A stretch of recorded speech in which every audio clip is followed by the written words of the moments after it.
तो अधिकारी लोगों को इसी प्रकार अपने मार्गदर्शन की समस्त दृष्टि से आगे रखते हुए अपना ध्यान सन्मुख विराजमान सिंहासन पर शोभायमान श्री श्री 108 श्री हजूर सतगुरुदेव दादा दीनदयाल महाराज जी का दर्शन दीदार अपने मन मंदिर को सजाते हुए अपनी मुख रचना को पूर्ण करने हुए प्रेम से करके बोलिए जय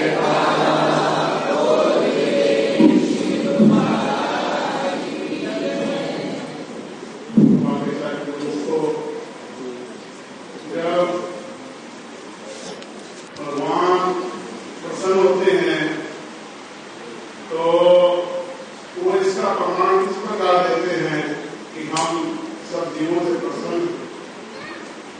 जब भी भगवान प्रसन्न होते हैं तो वक़्त के महापुरुषों के दर्शन जीवों करवा देते हैं। और जब वक़्त के महापुरुषों के दर्शन होते हैं, संतों महापुरुषों के दर्शन होते हैं, तो भगवान की जब तक प्रसन्नता नहीं होती, उनकी कृपा नहीं होती, तो दर्शन हो ही नहीं सकते। तो हम सब लोगों के ऊपर परम महाराज जी की इतनी अपार कृपा है, रहमत है, प्रसन्नता है कि 25 तारीख श्री सतगुरु महाराज जी ने यहाँ पे लोग एक गाँव में शाम की प्रमाणी थी, तो उन्होंने अपनी प्रसन्नता को जाहिर करने के लिए श्री सतगुरुदेव महाराज जी को प्रातःकाल ही यहाँ हम सब लोगों को दर्शन देने, भक्ति के धन से मालामाल करने के लिए जल्दी जल्दी हमारे बीच भेज दिया।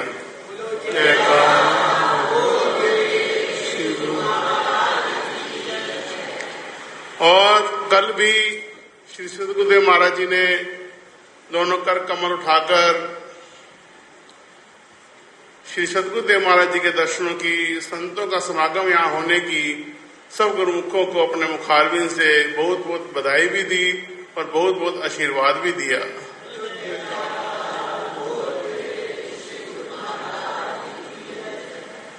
भगवान भी कहते हैं कि संत मिले ते मैं मिल जावा, संत न मुझसे न्यारे, बिन सत्संग कबू न पावई, चाहे कोटि यतन कर डाले। कि जब संत महापुरुष, वक़्त के महापुरुष मिल जाते हैं तो वो परमात्मा स्वरूप होते हैं और बिना सत्संग के, बिना उनकी कृपा के इनका मिलना दुर्लभ है। तो हम सब गुरुमुखों के ऊपर बहुत अपार कृपा है जो श्री सतगुरुदेव महाराज जी हमें यहाँ घर बैठे विवेकधाम बेंगलोर में आकर अपने वचनों द्वारा, अपनी लीलाओं द्वारा और अपने बहुत बहुत आशीर्वाद द्वारा सबको भक्ति के धन से मालामाल कर रहे हैं। बोल मेरे आज प्रातः काल भी जब श्री सतगुरुदेव महाराज जी ने अनंत शिक्षा केंद्र स्कूल में कृपा फरमाई तो वहाँ सब बच्चों ने, टीचरों ने और वहाँ के प्रबंधकों ने श्री सतगुरुदेव महाराज जी के चरणों में विनय की कि स्वामी जी आज हम बच्चे भी ये विनती कर रहे थे कि आज हम बहुत खुश हैं कि हमारे को श्री सतगुरुदेव महाराज जी ने यहाँ दर्शन भी दिए हैं और अपने आशीर्वाद से निहाल भी कर रहे हैं। उस समय श्री सतगुरुदेव महाराज जी ने भी वचन फरमाए कि आप सब खुश हैं तो आप सबको खुश देखकर भी हम भी बहुत खुश हैं और उसी खुशी के लिए ही श्री सतगुरुदेव महाराज जी ने अपने दोनों कर कमल उठाकर सबको भक्ति का खूब भरपूर आशीर्वाद दिया।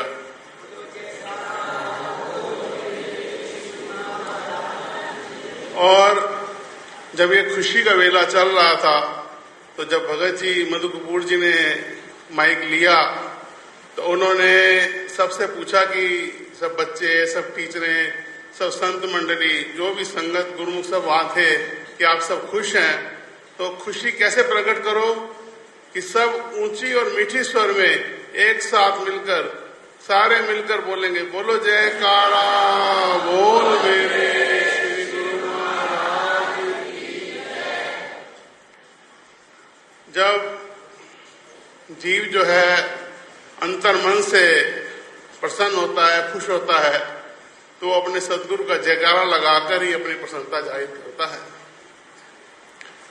और श्री सदगुरुदेव महाराज जी भी अपने कर कमल उठाकर आशीर्वाद देकर सब गुरुमुखों के ऊपर अपनी प्रसन्नता और आशीर्वाद जाहिर करते हैं। और ये सच्ची खुशी, ये सच्चा आनंद और ये सच्चा सुख जो है किसे प्राप्त होता है? जिसे अपने सद्गुरु के ऊपर पूर्ण विश्वास होता है, पूर्ण आस्था होती है और पूर्ण समर्पण भाव होता है। जिस भी गुरुमुख के दिल में, वो गुरुमुख है ही तभी जब उसे अपने सद्गुरु के ऊपर पूर्ण विश्वास और पूर्ण श्रद्धा है, पूर्ण आस्था है, पूर्ण समर्पण है। एक बार की बात है, अमीर खुसरो अपने श्री सदगुरुदेव महाराज जी के दर्शनों के लिए जा रहे थे। बड़ी तेजी से जा रहे थे, दर्शनों की बहुत लगन थी। तो रास्ते में एक राहगीर मिला और राहगीर ने उनको रोका। तो उन्होंने कहा कि मेरे पास टाइम नहीं है, मुझे जल्दी है, मैंने अपने श्री सदगुरुदेव महाराज जी के दर्शनों के लिए जाना है। तो वो राहगीर असल में जोशी था। तो उसने अमीर खुसरो को कहा कि भाई मेरी बात सुन, 2 मिनट मेरी बात सुन के जा। तो अमीर खुसरो जी रुक गए।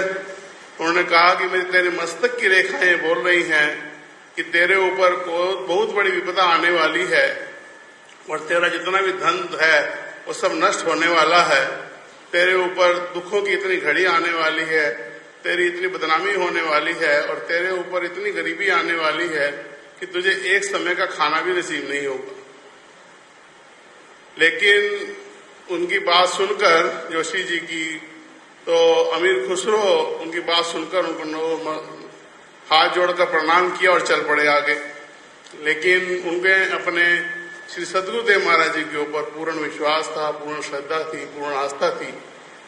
लेकिन अगर कोई इंसान ऐसे बीच में कुछ बात कह देता है तो द्वंद्व युद्ध शुरू हो जाता है दिल का और दिमाग का। और वही हुआ कि अमीर खुसरो के दिल में और दिमाग में द्वंद्व युद्ध शुरू हो गया। वो जाते जा रहे हैं, उनको बार बार यही ख्याल आ रहा है कि जब मेरे ऊपर वक़्त के महापुरुषों का हाथ है, मेरे सदगुरु में मेरे ऊपर बैठे हैं, तो ये मेरे ऊपर दुख तकलीफ कैसे आ सकता है। लेकिन दिमाग कहे कि भाई जोशी ने कहा है। तो इसी उधेड़ बुन में वो अपने श्री सदगुरुदेव महाराज जी के चरणों में पहुंचा। वहां जाकर उसने मत्था टेका। पहले जब भी वो दर्शनों के लिए जाता था तो उनको मत्था टेकता था तो अपना जो मस्तक है वो श्री सदगुरुदेव महाराज जी के चरण कमलों को टच करके ही मत्था टेकता था। लेकिन उस दिन उधेड़ बुन में था तो उसने मत्था टेका तो अपना मस्तक जो है वो सदगुरुदेव महाराज जी के चरणों में टच नहीं किया और मत्था ऐसे टेका। तो श्री सदगुरुदेव महाराज ने जब ये चीज देखी तो उसे फरमाया कि कहा कि अमीर खुसरो, आज क्या बात है कि तू जो है मत्था पूरे ढंग से नहीं टेक रहा। तो अब उसे विश्वास तो पूरा था तो विनती कैसे करे। तो श्री सदगुरु महाराज ने कहा कि पूरा मत्था टेक। तो उसने फिर उसने तुरंत श्री सदगुरुदेव महाराज चरणों में दंड प्रणाम की, माफी मांगी और रो पड़ा। रोते रोते उसने अपना जो मस्तक है श्री सदगुरुदेव महाराज के चरणों से टच करके उनसे क्षमा भी मांगी और मत्था भी टेका। जब मत्था टेका तो श्री सदगुरुदेव महाराज जी ने उसको हुक्मनामा दिया और कहा कि अब तू जा और तूने जो जोशी को कहा था वापसी जाके मिलूंगा, जा उसको मिल ले जाके। तो जब वो श्री सदगुरुदेव महाराज जी का आशीर्वाद प्राप्त करके वापस गया तो जोशी वहीं बैठा हुआ था। तो वो जोशी अपनी आंखें मले, कभी अमीर खुसरो जी को देखे, कभी अपनी विद्या पर सोचे। वो खुद द्वंद्व में आ गया कि जिस व्यक्ति के ऊपर इतना कष्ट था कि अपने सदगुरुदेव महाराज के दर्शन करके आया है तो सारा कष्ट ही रफू चक्कर हो गया है। तो उसने भी उसे विनय की कि मुझे अपने सदगुरुदेव महाराज जी के दर्शन कराओ। तो उनके दर्शन पाकर वो भी धन धन भाग हो गया। और आज भी श्री सदगुरुदेव महाराज जी ने स्कूल में अनुष्ठा केंद्र में ये वचन फरमाए कि अगर सुख चाहते हो तो सुख हमारे अंदर है, सुख कहीं बाहर नहीं है। और अंदर सुख कैसे मिलेगा?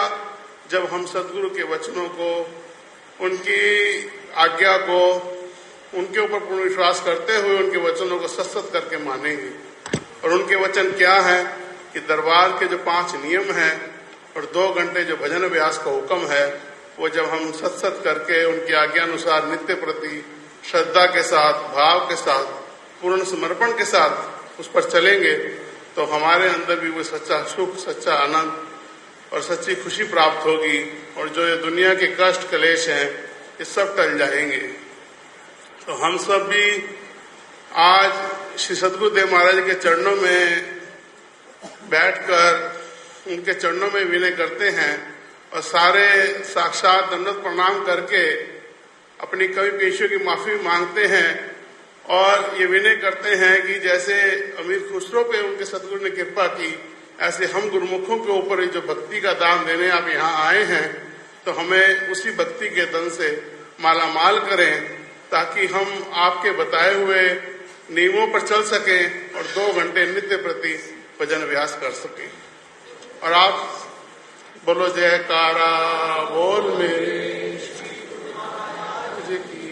सारे गुरुमुख दंडवत प्रणाम करें।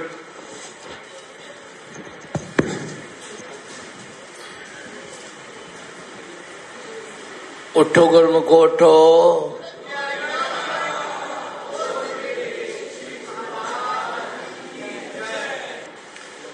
श्री सद्गुरुदेव महाराज जी के चरणों में यही अरदास है कि ये जो दरबार के भक्ति के 5 नियम और 2 घंटे भजन का हुक्म आपने हम गुरुमुखों को फरमाया है, हम और भी ज्यादा सुदृढ़ता के साथ और भी ज्यादा पूर्ण विश्वास, श्रद्धा और समर्पण के साथ इन नियमों की पालना करते रहें और अपना लोक भी सुहेला करें और परलोक भी सुहेला करें और श्री सद्गुरुदेव महाराज जी की प्रसन्नता और कृपा इसी प्रकार प्राप्त कर रहे हैं जैसे कि इस समय हमें श्री सद्गुरुदेव महाराज जी अपना आशीर्वाद देते हुए ये कृपा सदा सदा हम गुरुमुखों के ऊपर बनाए रखें। बोलो जय।